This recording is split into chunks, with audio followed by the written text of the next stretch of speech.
नमस्कार। शुरुआत करते हैं बड़ी खबर के साथ। कानपुर कांड में बड़ा खुलासा हुआ है।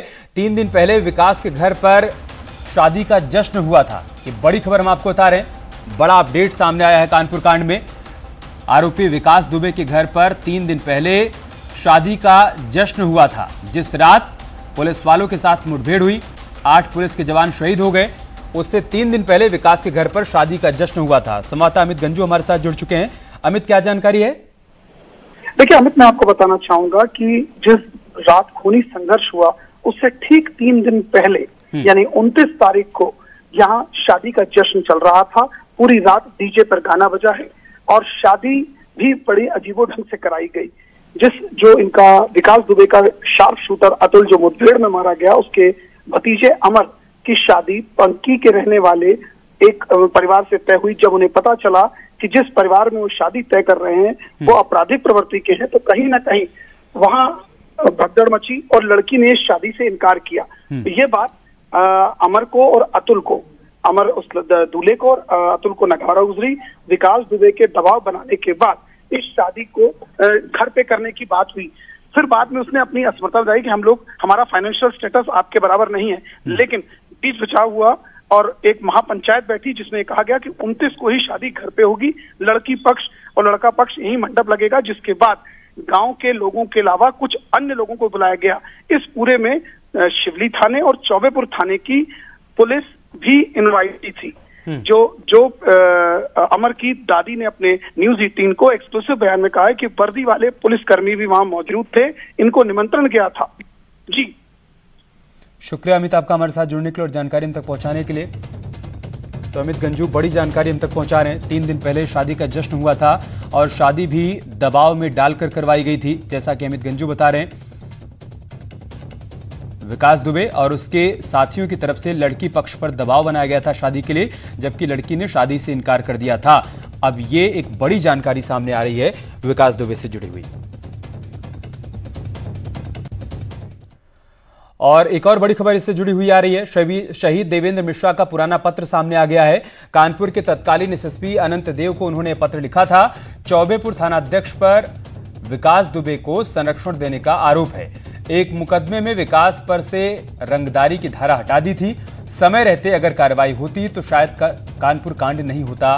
ये बड़ा अपडेट, बड़ी जानकारी हम आपको बता रहे हैं। पत्र सामने आ गया है जो कि देवेंद्र मिश्रा ने लिखा था तत्कालीन एसएसपी को, और इस पत्र में उन्होंने इस बात का जिक्र किया है कि चौबेपुर थानाध्यक्ष ने विकास दुबे पर लगी रंगदारी की धारा को हटा दिया है, लिहाजा आप इसका संज्ञान लीजिए, कड़ी कार्रवाई कीजिए। लेकिन तत्कालीन एसएसपी ने ना तो इसका कोई संज्ञान लिया और ना ही उनकी तरफ से कोई कार्रवाई की गई। अगर ऐसा किया जाता, समय रहते कार्रवाई होती, तो शायद कानपुर कांड टाला जा सकता था, ये नहीं होता।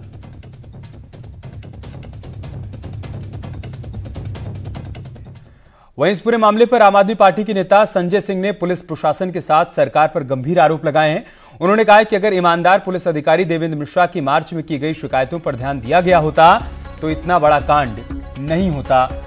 यह आम आदमी पार्टी के सांसद संजय सिंह का ट्वीट सामने आया है और उनकी तरफ से इसी बात का जिक्र किया गया है कि अगर उस पत्र का संज्ञान उच्च अधिकारियों की तरफ से लिया गया होता तो शायद इतनी बड़ी घटना नहीं होती। इतना ही कह सकता हूं कि ऐसे ईमानदार पुलिस अधिकारी के ऊपर उत्तर प्रदेश की सरकार को, आदरणीय योगी जी को और पुलिस वालों को गर्व होना चाहिए। जब तक उत्तर प्रदेश पुलिस का इतिहास रहेगा, ऐसे ईमानदार अफसर की ईमानदारी स्वर्णिम अक्षरों में दर्ज रहेगी। आपने देखा किस तरीके से उन्होंने मार्च के महीने में पूरी जानकारी पुलिस के वरिष्ठ अधिकारियों को दी और ये बताया है कि गंभीर घटना उनके साथ घटित हो सकती है। ये बताया है कि उस विकास दुबे दुर्दांत अपराधी के ऊपर 150 से ज्यादा मुकदमे दर्ज थे, हत्या के, लूट के तमाम अपराध थे, और साफ तौर पे उन्होंने बताया है कि थाने का एसओ उसके साथ मिला हुआ था। विनय तिवारी जिसका नाम है, थानाध्यक्ष जो वहां का था, वो पूरी तरीके से उस अपराधी के साथ मिला हुआ था और इसकी एक नहीं कई शिकायतें उन्होंने की। एक बलात्कार के मामले में वो बातचीत कर रहे हैं, एसपी साहब ने उस विनय तिवारी को, एसओ को कॉन्फ्रेंस कॉल पे लिया है, 7 अपराधियों को उसने छोड़ दिया है। खुद माना कि मैंने गलती और खुद मान रहा है कि गलती की। वहीं कानपुर में शहीद सीओ के लेटर को लेकर आईजी कानपुर मोहित अग्रवाल का कहना है कि पूरे मामले में कार्रवाई होगी।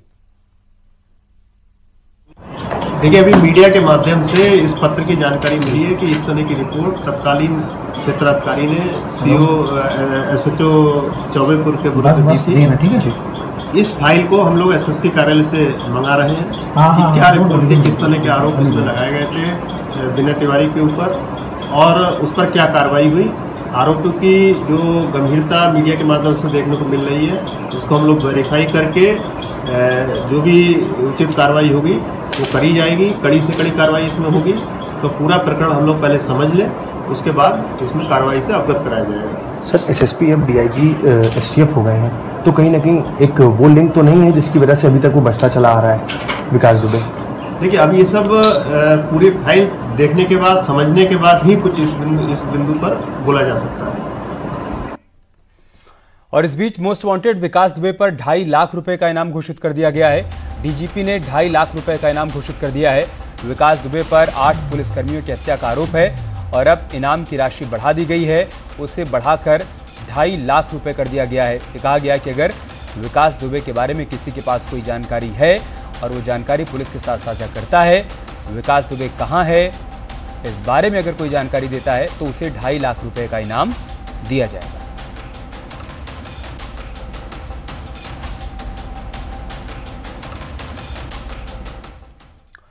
इधर विकास दुबे की तलाश के लिए पुलिस महकमे ने पूरी ताकत झोंक दी है। जगह जगह पोस्टर लगाकर लोगों को उसके बारे में जानकारी देने के लिए कहा जा रहा है। इसी क्रम में कानपुर देहात में टोल बूथ पर ये पोस्टर लगाए गए हैं। अकबरपुर कोतवाली क्षेत्र के 12 टोल बूथ पर यह पोस्टर चस्पा किया गया है।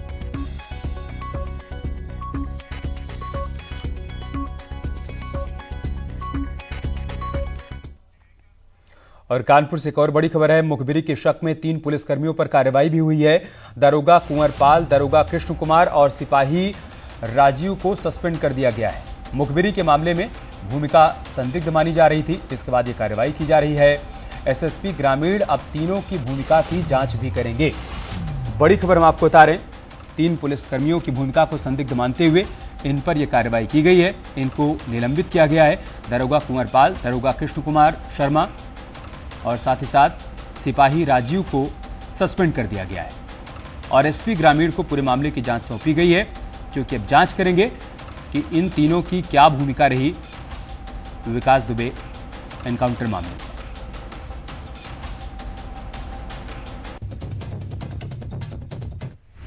थाना चौबेपुर गांव बिकरू में 8 पुलिस अधिकारी एवं कर्मचारियों की हत्या हुई और उनके असला छीना गया है। इस प्रकरण में जो संदिग्धता प्रतीत होने के कारण जो इनकी रवैया और इनका जो इन्फॉर्मेशन लीक आउट के प्रकरण में संदिग्ध होने के कारण 3 पुलिस कर्मचारियों को सस्पेंड किया गया है, जिनका नाम है sub inspector Kunwarpal Singh, sub inspector के शर्मा एवं कांस्टेबल राजू। जांच एसपीआरए को दिया गया है। जांच के उपरांत जो भी तथ्य सामने आएगा उसके एवज में कार्रवाई होगी। थाना चौक और हिस्ट्री शीटर विकास दुबे का 3 साल पुराना एक वीडियो भी सामने आ गया है, जिसमें वो अपनी बेगुनाही की बात कह रहा है। 2017 में एसटीएफ ने विकास दुबे को गिरफ्तार किया था।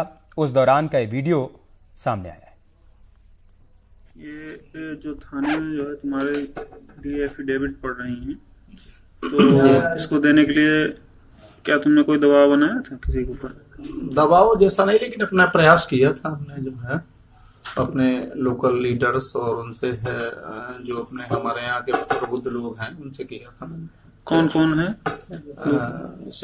हमारे लोकल विधायक हैं, भगवती प्रसाद सागर जी हैं और अभिजीत शांगा जी हैं एमएलए, और हमारे ब्लॉक प्रमुख हैं राजेश कमल जी और जिला पंचायत अध्यक्ष हैं गुड्डन कटियार जी, और प्रधान लोग भी हैं 2, 3, 4, 5 लोग। तो इन लोगों ने क्या लोग डराया धमकाया? नहीं, डराया धमकाने ने ये इन लोगों को समझाया था कि देखो अगर ये नहीं है और ये फर्जी हैं तो इनकी मदद करो, अगर ये मुलजिम हैं तो कोई बात नहीं, लेकिन ये चूंकि फर्जी हैं इसलिए आप इनके लिए जो है कुछ जो भी साफ करना है वो निकालना। तो तुम्हारी पत्नी ने तो नहीं डराया धमकाया? नहीं, पत्नी मेरी कभी जाती नहीं है, पत्नी मेरे बच्चों बराबर। और विकास दुबे के वायरल वीडियो पर हमारे सहयोगी ने बीजेपी के विधायक भगवती सागर से बातचीत की। भगवती सागर ने विकास दुबे की किसी भी मदद से इनकार कर दिया है। कर्मियों को मौत के घाट उतारने के बाद फरार चल रहे विकास दुबे का एक वीडियो वायरल हो रहा है, जिसमें उसने दावा किया है कि एक मामले में बीजेपी विधायक भगवती सागर ने उनकी मदद की थी। भगवती सागर की हमारे साथ मौजूद, उनसे बात करते हैं किस तरीके से उन्होंने मदद की है, क्या मामला है ये क्या मामला है? ये सब फर्जी है और कभी भी मैंने उसकी कोई मदद नहीं की। उसने 2017 के चुनाव में बहुजन समाज पार्टी के प्रत्याशी कमलेश दिवाकर जी के साथ जुड़ करके मेरे खिलाफ चुनाव कैंपेन किया और उसने आसपास की पोलिंगों में बूथ कैप्चरिंग करवाई, लोगों को धमकाया। मेरा जितना ज़्यादा से ज़्यादा नुकसान कर सकता था उतना उसने किया। ये एक हमारा कार्यकर्ता उस क्षेत्र का जानता है और जिले के लोग जानते हैं कितना वो दमंग पैसा था और उसने मेरा नुकसान किया और मैंने कभी भी उसकी कोई मदद नहीं की। उधर कानपुर के बिठूर से बीजेपी के विधायक अभिजीत सिंह सांगा ने अपने ऊपर लगे आरोपों को खारिज कर दिया। उनका यह कहना है कि अगर वो दोषी होते तो 2017 से अब तक एसटीएफ उनसे पूछताछ कर चुकी होती। उन्होंने विकास दुबे पर मानहानि का केस दर्ज कराने के लिए बिठूर थाने में तहरीर भी दे दी है। हमारे संवाददाता अमित गंजू ने उनसे बातचीत की है, आइए आपको दिखाते हैं। विकास दुबे का एक वीडियो वायरल हुआ जिसमें पुलिस उससे पूछताछ कर रही है। बताया जा रहा है कि 2017 का है। इसकी वास्तविकता क्या है, क्योंकि उसमें विधायक अभिजीत सिंह सांगा का नाम उसने लिया है। इसमें क्या सत्य था उसको जानने के लिए अभिजीत सांगा हमारे साथ, उनसे पूछते हैं। सर, आपका नाम लिया गया, क्या कहेंगे सर आप? देखिए, ये वीडियो जब से मैंने सुबह न्यूज़ चैनलों में आपके चैनल के माध्यम से देखा है, ये वीडियो मुझे दिखाया जा रहा है कि 2017 का ये वीडियो है, जब एसटीएफ ने इसको गिरफ्तार किया। तो निश्चित रूप से जब एसटीएफ कोई स्थानीय तो होती नहीं है, इसको उत्तर प्रदेश एसटीएफ ने गिरफ्तार किया। गिरफ्तार करने के बाद जब इसने ये बयान दिया तो उस बयान की जांच भी हुई होगी और अगर मैं जांच में दोषी पाया गया होता, मेरी कोई भूमिका होती, तो निश्चित रूप पर हमारे ऊपर उसकी छींट या उसकी आंच आती, हम पर भी कार्रवाई होती। लेकिन आज पहली बार इस घटना के बाद आज मैं सुबह इस वीडियो को देख रहा हूँ और मैं आपके माध्यम से मैं कहना चाहूँगा कि इस तरह के अपराधी, ये सातिर अपराधी हैं। ये 20 साल से अपराध जगत में है और ये वहाँ पर स्थानीय स्तर पर, प्रधान ग्राम पंचायत स्तर पर राजनीति भी करता है, जिला पंचायत स्तर पर राजनीति भी करता है।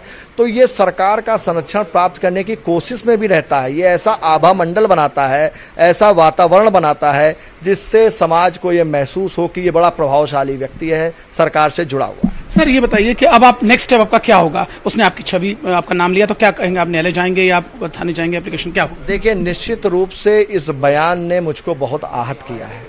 मेरी संवेदना मेरे थाना क्षेत्र के 2 सिपाही, एक मंधना चौकी इंचार्ज अनूप कुमार सिंह, हमारे शिवराजपुर एसओ महेश, हमारे बिल्हौर सीओ मिश्रा जी और हमारे जो बिठूर एसओ कौशलेंद्र, सब घायल हुए हैं, अनेकों सिपाही घायल हुए हैं।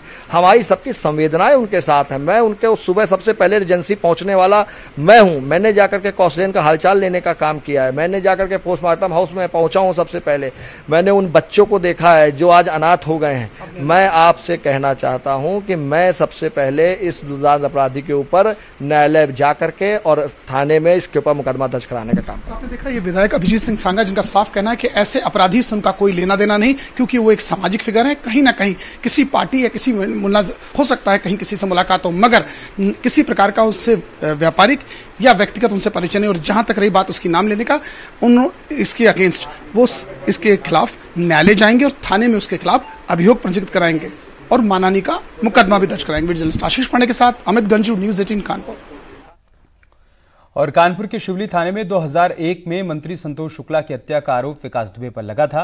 हालांकि गवाह नहीं होने की वजह से विकास दुबे को बरी कर दिया गया था। संतोष के भाई मनोज शुक्ला ने न्यूज़ 18 संवाददाता अमित गंजू से बातचीत की है, वो भी देखिए। 8 जवान शहीद हुए और उसके बाद से विकास दुबे की लिए तमाम जगह छापेमारी की हुई। हालांकि 2 सहयोगी एनकाउंटर में मारे गए, मगर 12 अक्टूबर 2001 को ऐसा क्या हुआ जिसके बाद से विकास दुबे हाईलाइट हुआ और सुर्खियों में आया? शिवली थाने में ऐसा क्या हुआ, इसको बताने के लिए इस वक्त जो भाजपा के कद्दावर नेता और उस सरकार में मंत्री रहे संतोष शुक्ला, जिनकी हत्या हुई, उनके भाई मनोज शुक्ला हमारे साथ हैं। आइए उन्हीं से बात करते जानते। सर, 12 अक्टूबर 2001 से लेके लगभग 19 वर्षों का समय हो गया, अगर मैं गलत नहीं हूं। कितना आपने संघर्ष किया और आज की दिशा में क्या कहेंगे सर? 12 अक्टूबर 2000 जो तारीख थी वो मेरे लिए जो है पतन की जैसी तारीख थी। 11 अक्टूबर को मैं अर्श पे था, 12 अक्टूबर 2 बजे मैं फर्श पे आ गया था। 19 साल हम लोगों ने कैसे संघर्ष करके विषम परिस्थितियों से, जिनके नाम से मैं जाना जाता हूं, अब आप समझ सकते हैं कि पूरे परिवार में त्राही मची हुई थी। अब 8 जवानों की हत्या हो गई, ये मामला आपके संज्ञान में निश्चित तौर पर आया होगा। क्या लगता है कि अंकुश अगर तब लग गया होता तो ये वार नाम? हाँ, ये कथन बिल्कुल आपका ठीक है कि उस समय जो थाने के अंदर हत्या हुई थी, तो जो सिपाही और इंस्पेक्टर वहां मौजूद थे, सब इंस्पेक्टर, अगर वो लोग पूरी ताकत के साथ उस हत्याकांड में पैरवी कर देते और अपने जो है गवाही दे देते, तो संभवतः पुलिस को आज ये दिन न देखना पड़ता जिसमें 8 पुलिसकर्मी उनके शहीद हो गए। सर, उस वक्त लेकिन भाजपा की सरकार थी और भाजपा की सरकार में मंत्री के साथ हुआ, तो सरकार के नेताओं ने साथ नहीं दिया, पदाधिकारियों ने साथ नहीं दिया? उस समय जब भाजपा की सरकार थी तो कुछ माननीय लोगों ने अपराधी का साथ दिया था, उसको प्रश्रय दिया था, संरक्षण दिया था। और जिस समय वो अदालत में हाजिर हुआ था 4 महीने बाद, उस समय कुछ माननीय उसके साथ भी थे कचहरी में। कौन थे वो माननीय? वर्तमान में भाजपा में है कि नहीं? वो कई दलों के लोग थे, कई दलों के लोग थे, भाजपा, बसपा, सपा। सर, ऐसा तो नहीं कि दबंग को मजबूत करने के लिए सब किया गया हो? अब ये तो उन माननीयों की सोच थी, वो किस कारण से उसका प्रश्रय दे रहे थे, उसको प्रश्रय दे रहे थे, उसकी मदद कर रहे थे, ये तो वही लोग बता सकते हैं। आपका कहने का मतलब है कि अभी भी नेता, सत्ता के नेता उसकी मदद कर रहे हैं या माननीय उसकी मदद कर रहे हैं?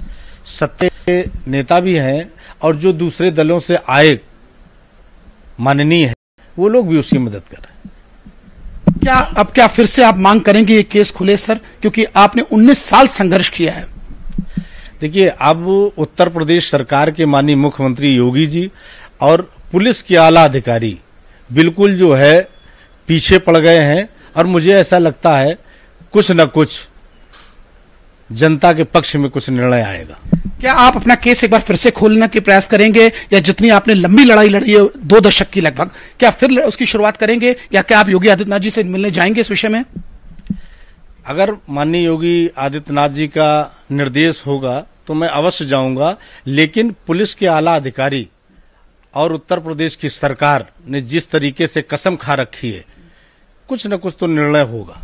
तो आपने देखा ये जो भाजपा के कद्दावर नेता जिनकी थाने में हत्या कर दी, उनके भाई, उनका कहना है कि योगी सरकार से उन्हें बहुत आस है।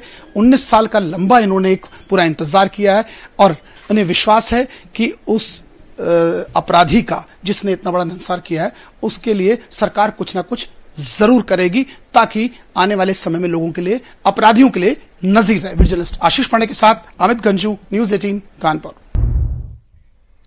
और अब बात करते हैं एक और बड़ी खबर की। सीएम योगी ने गोरखपुर में कहा है कि कोविड-19 को लेकर पूरे प्रदेश के हर गांव में स्क्रीनिंग शुरू हो गई है।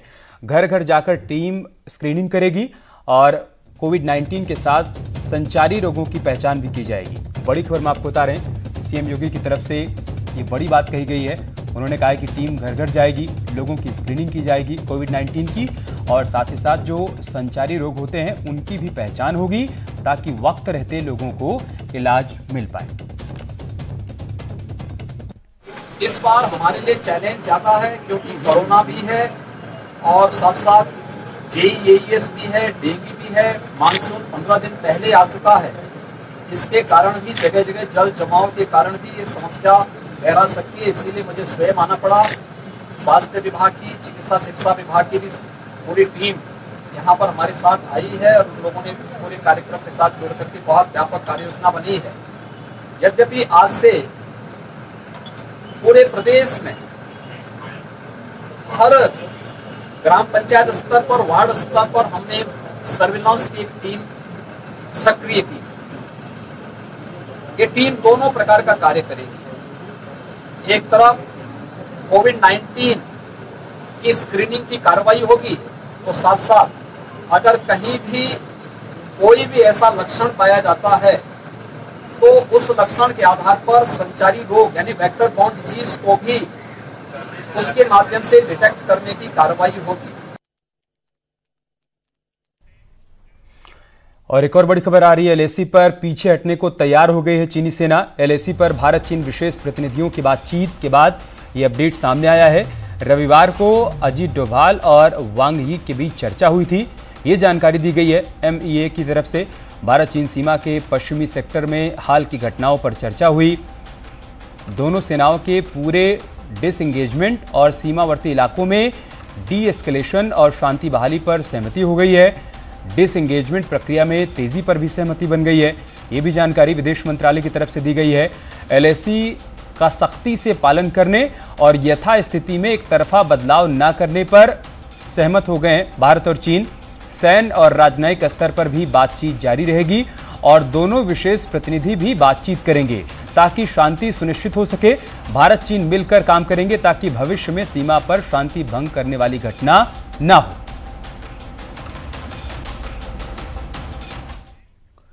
और चलिए इसके साथ इस बुलेटिन में इतना है, लेकिन खबरें जारी हैं, आप बने रहे हमारे साथ। नमस्कार।